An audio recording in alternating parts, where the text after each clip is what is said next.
And just to be clear, I'm not making a let's shit on the Avatar franchise kind of video. I'm doing this because I actually think this is an interesting cultural phenomenon that says a lot about the state of modern filmmaking, and I want to try to understand it a little better. So that was a fucking lie. The Critical Drinker made a video about the Avatar franchise and it's very bad. Seeing as how I'm currently in the process of making a series of Avatar videos myself, unlike the rest of the world, I actually do remember what these movies are about right now, so I'm in the best position to respond to this video. Also, I have concrete proof that the Critical Drinker is racist. But more on that later. In his video, he attempts to tell us why the Avatar franchise is so forgettable in a standardized 3-part point-by-point video essay format. But the problem is, much like the franchise he's criticizing, my nigga spends an unnecessarily extended amount of time essentially saying nothing. So why don't we take a look at the 3 points he makes in this video. Part 1. Effort. You can tell that they really worked hard to produce the best technically made film that they could. The thing is, all that effort doesn't necessarily translate into what you see on screen in this case, because what you see on screen is like 95% CGI fakery with all the baggage that comes along with it. People just aren't impressed or captivated by that kind of thing anymore, because they've seen it a million times before in a million other movies and video games. Okay, that's a fair point. Kinda surface level and bland, but I'm sure he's just warming us up.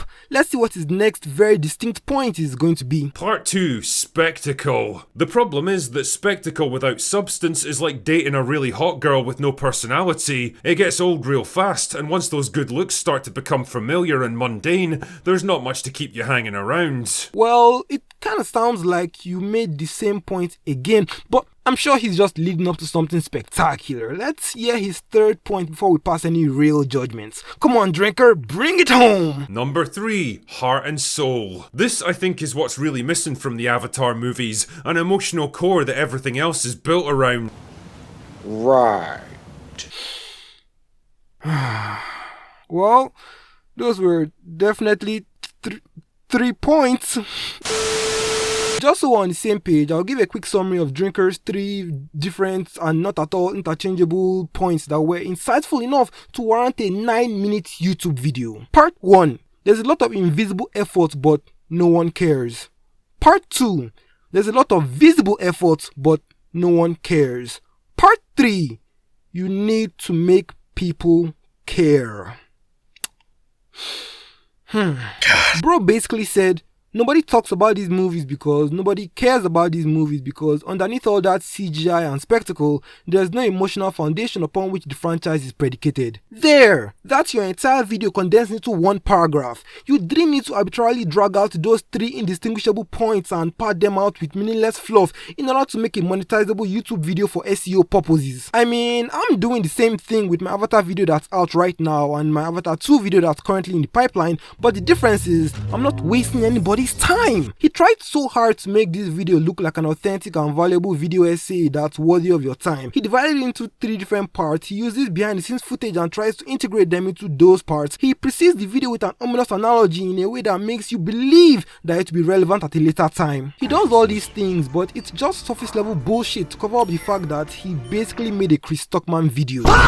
My problem isn't that I disagree with Drinker or that he doesn't know what he's saying. He's a very insightful critic who knows how to analyze movies and give his alt-right racist fans what they want. He shares the same audience with Friday Night Tights who do racist shit like this all the time.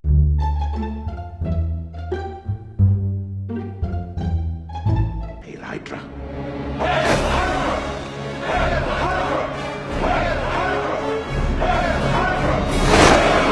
And he runs a show with Mauler, who laughed out loud when Rag said the hard ER on EFAP episode 51 at the 6:45-minute mark. So, alt-right racist fans isn't an unsubstantiated misnomer. Also, someone really needs to talk to Nedrotic about his obsession with black men. They actually made this mask, which is great.